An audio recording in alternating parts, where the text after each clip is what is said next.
Dear students, welcome you all to this video lecture series in digital electronics and logic design. In the last class, we saw about SR flip-flop operation and its truth table. So, in today's lecture, we will learn about the characteristic table and excitation table and how to derive this from truth table. So a characteristic table is nothing but it defines the state of each flip-flop as a function of its input and its previous state. That means in the case of characteristic table, we will see what will be the next state if we have the present state of output and we have the input. Another table is that is the excitation table.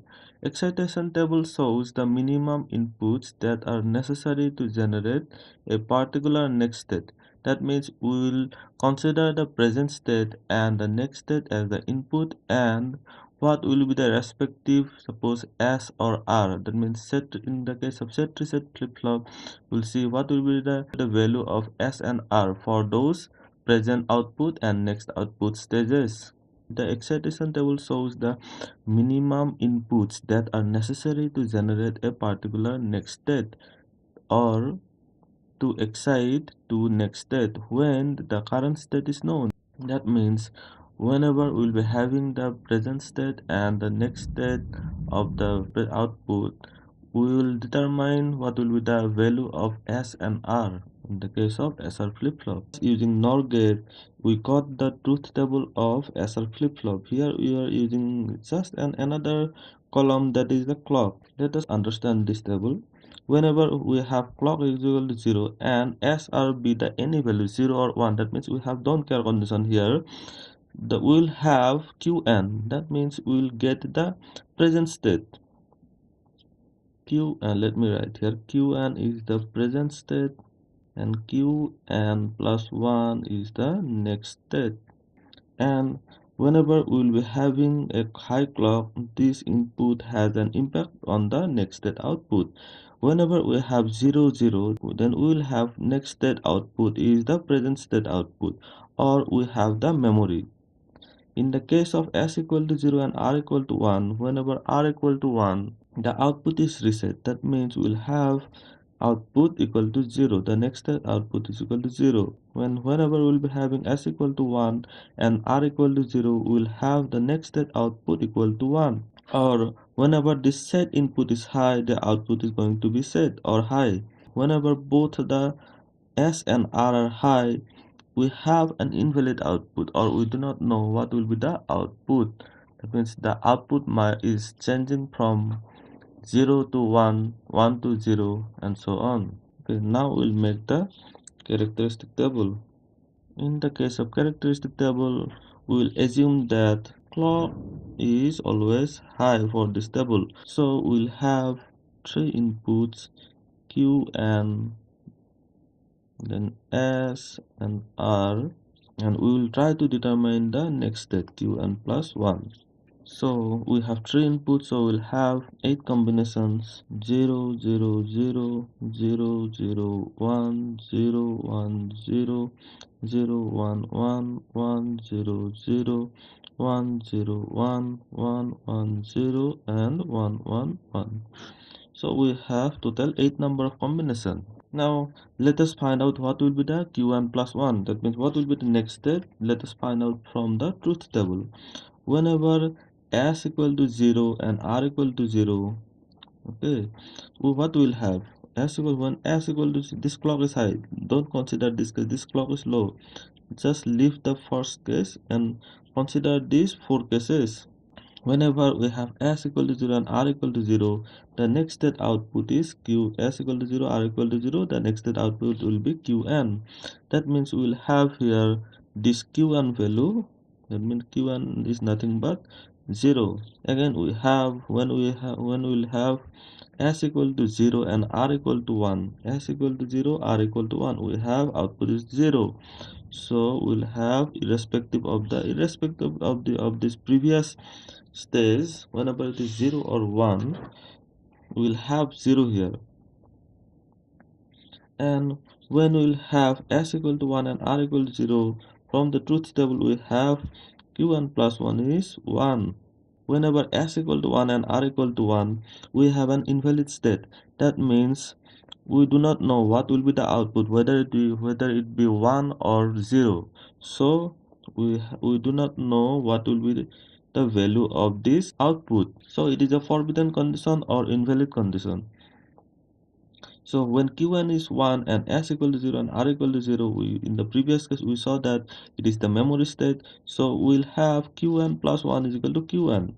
So here we'll get 1. And whenever s equal to 0 and r equal to 1, we will get 0.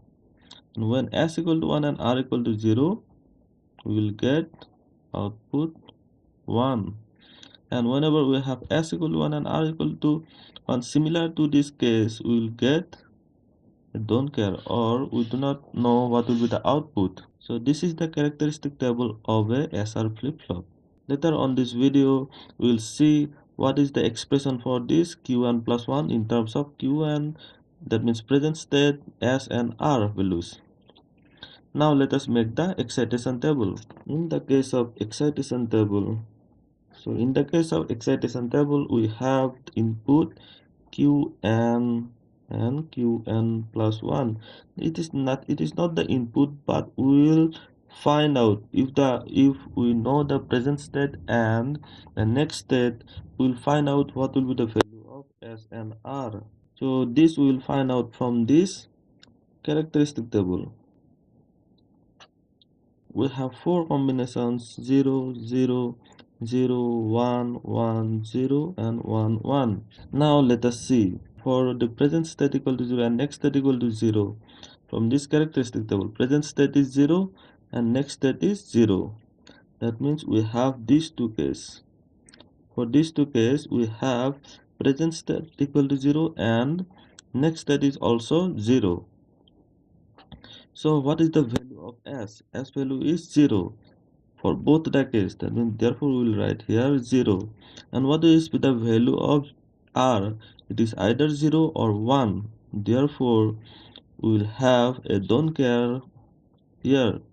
I mean don't care condition here, because r is changing. Whatever be the value of r, 0 or 1, we will have this present state output and next state output is 0. So we have a don't care condition. Now we'll consider whenever present state is 0 and the next state is 1. There is the only single case. So for this case we get s equal to 1 and r equal to 0. So we'll have s equal to 1 and r equal to 0. Now we'll consider this stage.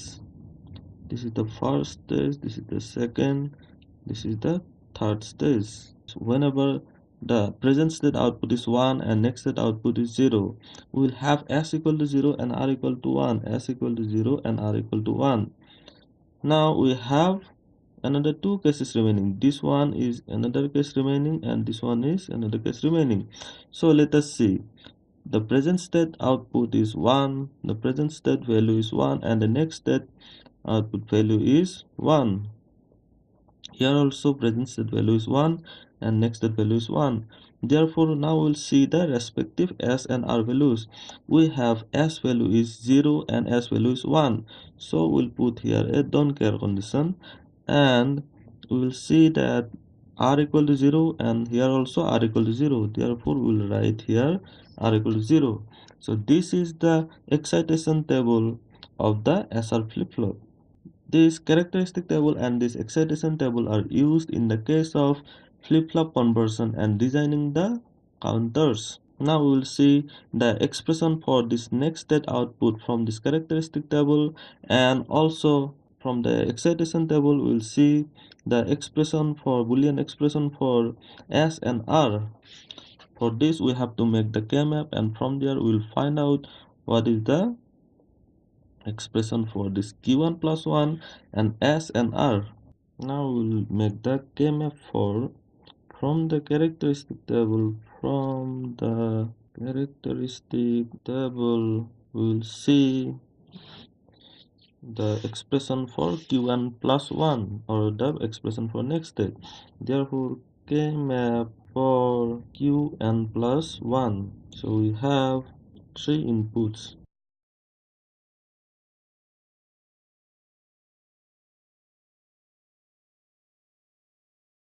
From the characteristic table, we have q1 is equal to 0, 0, 0, 0, 1, don't care, 0, 0, 1, don't care, and then we have 1, 0, 1, don't care, 1, 0, 1, don't care.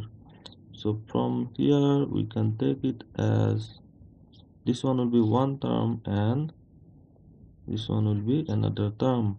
Therefore qn plus 1 equal to, from this we'll have s, and from this term we'll have qn is common, and we'll have from this two r bar. So qn r bar. So this is the equation for the next state output. So this is the expression for, or this is the boolean function for the next state value. Now from the characteristic table, now from this characteristic table we will find out the expression for s and r. From the from the excitation table we will find out the expression for s and r. From the excitation table, so this is the kmap for s. So we have s equal to 0, 1, 0, don't care, 0, 1, 0, don't care. So from this we can take this term. So s equal to, we got s equal to q1 plus 1. So now we'll find out the kmap for r. So in the case of kmap for r, we'll have don't care 0, 1, 0, don't care 0, 1, 0. So from this table we'll get r equal to q1 plus 1 bar, that is the complement of this next state output. So thank you for watching. If you have any doubt or question, please put it in the comment section below. Also like, share and subscribe to my channel. Thank you.